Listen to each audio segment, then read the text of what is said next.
तू मेरी हर खुशी है, तू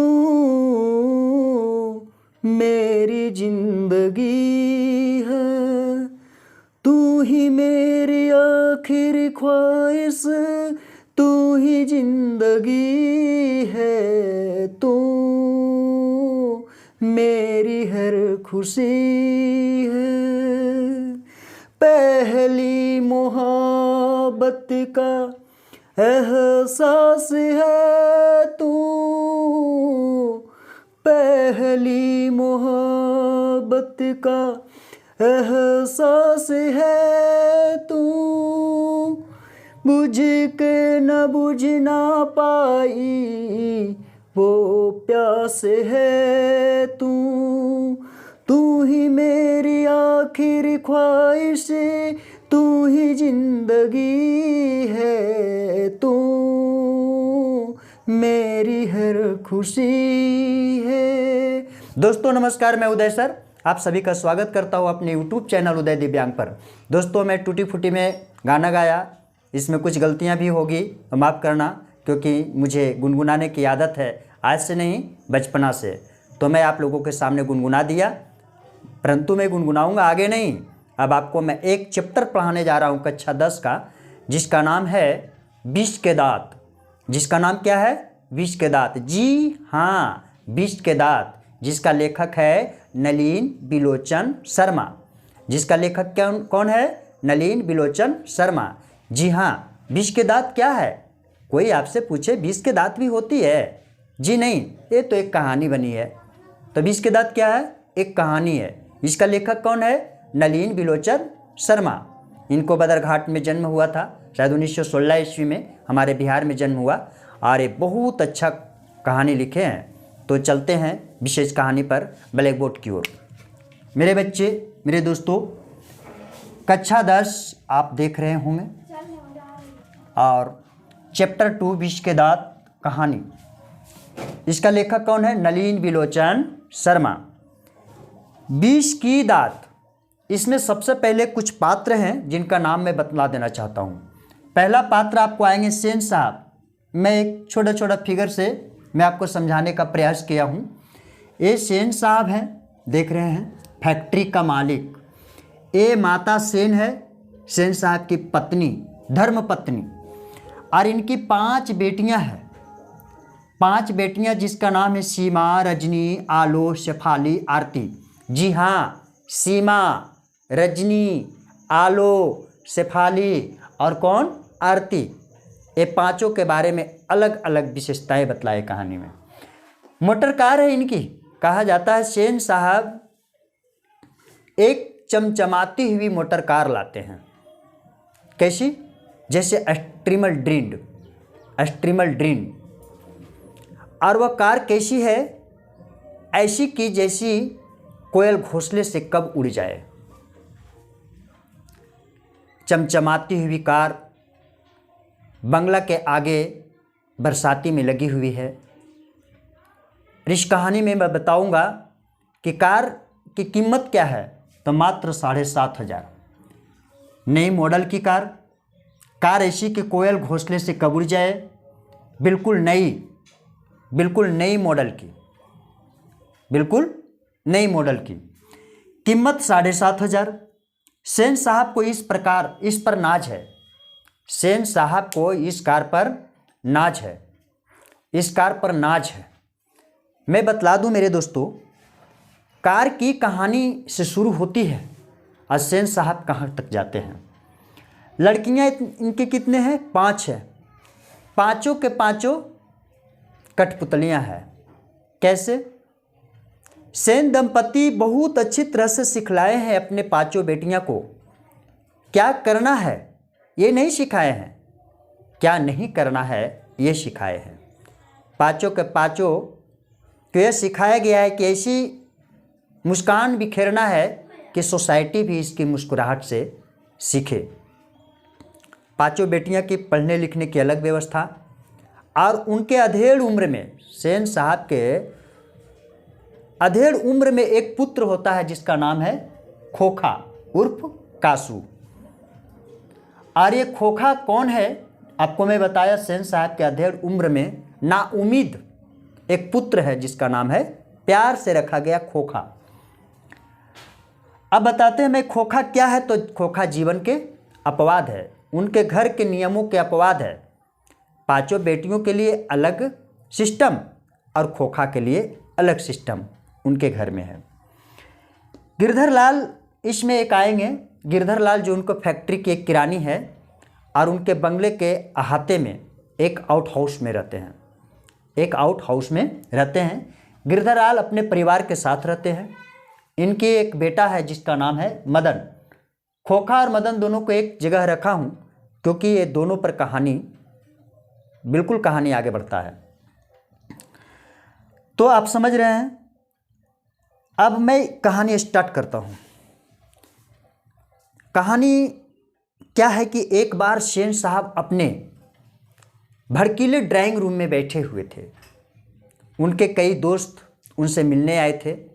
सभी दोस्त आपस में बातचीत कर रहे थे, बैठे हुए थे।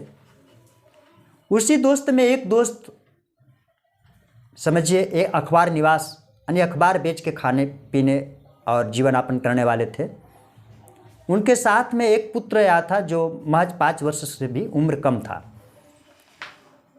बच्चे का कुछ हरकत देखकर कुछ दोस्तों ने पूछ दिया, बच्चा पढ़ता है क्या, क्या करता है? इस पर सेन साहब ने पत्रकार महोदय के बोलने से पहले ही ये अपने खोखा की बड़ाई करने लगते हैं। क्या कहते हैं सेन साहब? मैं खोखा को तो इंजीनियर बनाने जा रहा हूँ। बस खोखा तो उसके लिए इंजीनियर बनने की मैं व्यवस्था कर चुका हूँ। इस पर सभी दोस्त सुनते हैं।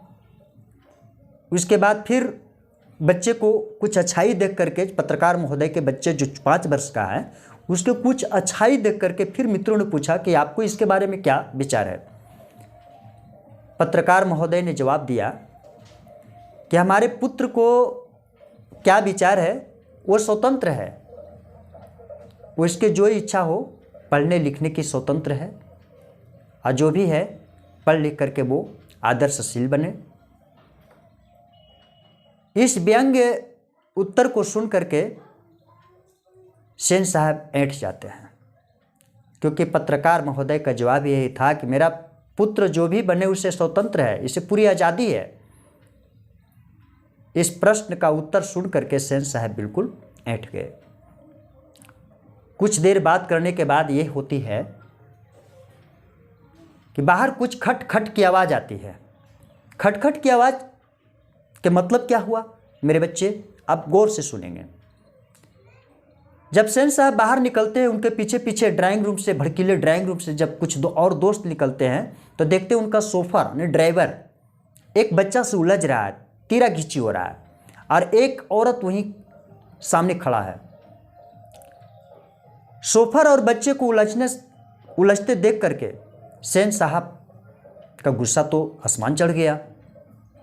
वो पास गए, वह गुस्साए चेहरे से देखे। गिरधर लाल की पत्नी वहाँ कुछ बोल सकती थी, परंतु वहाँ क्या देखा, सेन साहब के होंठ बिल्कुल चिपके हुए थे। गुस्सैल चेहरा को देखकर वो बेचारी कुछ नहीं बोल पाई। एक ही बात सेन साहब बोले, मदन की माँ आप इस बच्चे को घर ले जाएं, देखिए आगे ऐसी हरकत न करें। मदन की माँ बच्चे को वहाँ से ले जाती है और उसके घुटने से ब्लड निकल चुका था, उसको पोंछते हुए ले जाती है। ऐसी क्या बात थी? अर्थात ड्राइवर ने मदन को धक्का दे दिया होगा, धक्का देने से उसके घुटने में ब्लड आ गया होगा। एक क्लर्क जो उनके फैक्ट्री में काम करने वाले उसके बच्चे को घुटने से ब्लड आ जाता है, कौन बड़ी बात है? खोखा के तो कुछ नहीं हुआ। कुछ देर बाद ही देखता है कि खटखट की आवाज़ होने पर देखते हैं कि पीछे गाड़ी में खटखट की आवाज़ आती है। सेन साहब उधर लपक कर जाते हैं, देखते हैं कि खोखा तो गाड़ी के पिछला हेडलाइट जो लाल बत्ती होती है उसे फोड़ ही दिया और उसे प्यार से गोद में उठा लेते हैं और अपने दोस्तों के बीच कहते हैं, देखिए मेरा कासू गाड़ी के पिछला हेडलाइट फोड़ दिया, इसकी दिलचस्पी कितनी है, अभी से ही ये प्रयास कर रहा है इंजीनियर बनने का। गाड़ी के हेडलाइट फूट जाने के बाद भी, तोड़ फोड़ देने के बाद भी सेन साहब को अपने बेटे में इंजीनियर बनने की आदत, इंजीनियर बनने की ख्वाहिश देखते हैं। दुर्दिल स्वभाव होने के कारण और एकमात्र पुत्र होने के कारण अधेड़ उम्र में नाउम्मीद का एक पुत्र है। वह बिगड़ैल बेटे को बिगाड़ते हुए कामों को देखते हुए भी सेन साहब को लगता है कि मेरा बेटा इंजीनियर बनने का प्रयास कर रहा है। इस बीच सभी दोस्त कुछ बाहर निकलते हैं। कुछ दोस्त, पत्रकार महोदय साहब जो थे, वह किसी गाड़ी के साथ, दोस्त के साथ निकल जाते हैं। सेन साहब के एक और सिंह जी थे दोस्त, जब वो अपने गाड़ी के पास गए, अपने गाड़ी में बैठना चाहे तो देखते हैं कि उनकी गाड़ी के भी चक्का, उनके गाड़ी के जो चक्का उससे अभी हवा निकली हुई है। सेन साहब को बताया कि मेरी गाड़ी की भी चक्का बैठी हुई है। सेन साहब ने कहा यह किसी और की धंधा नहीं है, लगता है ये कासू का ही ये काम है। कासू ने ही हवा निकाल दी होगी। उन्होंने शोफर का आदेश दिया, शोफर जाओ इसे ला करके पंप दो। पंप से जब हवा देने लगी, देखना आगे पीछे भी चक्का का हवा निकल चुकी है क्या। तो क्या होता है, ड्राइवर बोलता है कि हाँ पिछला चक्का भी निकल चुकी है हवा उसका। इस प्रकार से देखता है, हवा देता है, हवा देने के बाद वो सब बाहर निकल जाते हैं। सेन दंपति में क्या देखा गया कि बच्चे गलती करते हैं फिर भी उनको इंजीनियर बनाने का प्रयास करते हैं। उसके लिए बढ़ई मिस्त्री सभी व्यवस्था कर देते हैं फैक्ट्री में, और वो आदेश दे दिए कि जितने भी मिस्त्री गण हैं, जितने भी फैक्ट्री में बड़े मिस्त्री है, वो सभी आकर के इनको 1-2 घंटा प्रयास करावे, क्योंकि बच्चा के अभी से ही उंगली की वो प्रैक्टिस बढ़ेगी, उंगली इनको वाकिफ़ हो जाएगा कामों से। और इस प्रकार से जितने भी मिस्त्री थे, उनके फैक्ट्री में काम करने वाले सभी ठोक पीट में साथ साथ वो किसके लगा दिया, वो जिस प्रकार से क्या कहते हैं खोखा को हेल्प करने लगा। इस प्रकार से खोखा तोड़ फोड़ के मामले में अपवाद हो गया। इसके लिए इंजीनियर बनने के लिए व्यवस्था अलग थी, लेकिन उनके बेटियों के जो पाँचों के पाँचों बेटियां थी, सीमा, रजनी, आलो, शेफाली, आरती, सभी के पढ़ने लिखने की व्यवस्था नहीं थी। इनको पढ़ने लिखने की, घर के 4 दीवारी से बाहर निकलने की व्यवस्था नहीं थी। इनके लिए अलग शिक्षा थी। इनको यह सिखाया गया था कि कोई मेहमान आवे तो ऐसी मुस्कुराहट बिखेरना है कि सोसाइटी भी तुमसे सीखे कि एक बहुत बड़े फैक्ट्री सेन साहब की पुत्री है, लेकिन बाहर 4 दीवारी से नहीं निकलना है, शिक्षित नहीं होना है, ऐसा इनको बताया गया था। आखिरकार की डर थी तो सिर्फ खोखा से जो दिखे आप, इनको 5 बेटियां से कुछ नहीं थी। अब कहानी ये आप जानिए। उस दिन जब मदन और शोफर आपस में उलझ रहे थे, शाम को गिरधर लाल को बुलाया गया। गिरधर लाल को बुला भेजा सेन साहब ने। गिरधर लाल उनके फैक्ट्री का एक किरानी है, और गिरधर लाल के बेटा मदन है जो लमसम, ये खोखा और मदन दोनों एक उम्र का है, 5-7 वर्ष का है। और गिरधर लाल आता है और वह कैदी के तरह खड़ा हो जाता है सेन साहब को। बेबाक सेन साहब का भाषण शुरू होता है।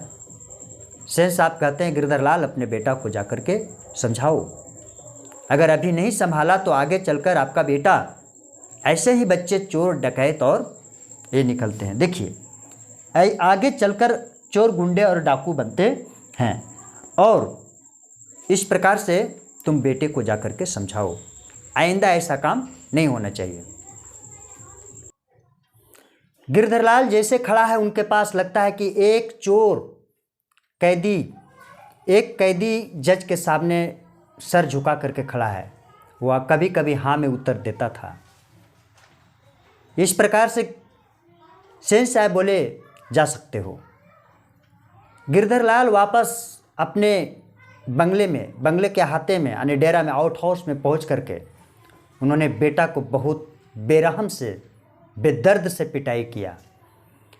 मदन इस प्रकार से चिल्ला रहा था, गड़गड़ा रहा था बच्चे, कि उसकी आवाज़, चिल्लाने की आवाज़ सेन दंपति के शयन कक्ष तक जा रहा था। उनकी नींद में खलल पड़ रही थी। तो ये जो माता सेन है, उन्होंने कहती है, कमबख्त कैसे कौवे की तरह चिल्ला रहा है, कुत्ते की तरह चिल्ला रहा है, बड़ा चला है खोखा का बराबरी करने। वह सेन दंपति भी यह भड़ास जो है अपने पति पर न उतार करके वह मदन पर ही उतारता है। बहुत पीटने के बाद मदन कुछ देर के बाद चुप होता है। गिरधरलाल बहुत पिटाई करता है। उसके बाद कुछ दिन, 2-3 दिन के बाद क्या होता है, इस प्रकार से रोने के बाद सेन दंपति क्या कहता है, सेन साहब कहते हैं कि अगर इसी तरह पिटाई मदन को करते रहा गिरधरलाल, तो समझ जाना मदन बिल्कुल सही हो जाएगा, रास्ते पर आ जाएगा और गलत नहीं करेगा।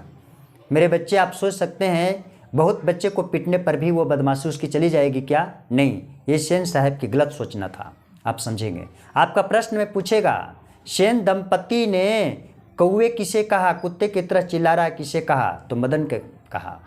चलिए इसका प्रश्न मैं आगे बताऊंगा। सेन दंपति कुछ दिन, 2-3 दिन के बाद क्या होता है कि बच्चे, जब मदन गली के अहाते में खेल रहा था, कुछ आवारा गर्द छोकरों के साथ वो लट्टू खेल रहा था। उसी गली के अहाते से होते हुए खोखा भी उस खेलते हुए मदन के पास गया और वो आपसे बोला, मुझे भी लट्टू दो, मैं भी लट्टू खेलेगा। पीड़ित मदन, चोर गुंडा कहलाने वाला मदन, उन्होंने कहा, क्या तेरा भी लट्टू है? क्या तेरा भी लट्टू है? तू कैसे नचाएगा? ये मेरी लट्टू है, जा तू अपना बाप के मोटर कार पर बैठ। इतना सुन करके खोखा ने 1 फेट रसीद कर दिया। मदन को रसीद कर दिया 1 फेट, क्योंकि खोखा को आदत था, वो अपने घरों में बहनों पर और नौकरों पर बराबर हाथ उठा देता था और उसे कोई बोलने वाला नहीं था, क्योंकि वह दुर्दिल स्वभाव के था ही।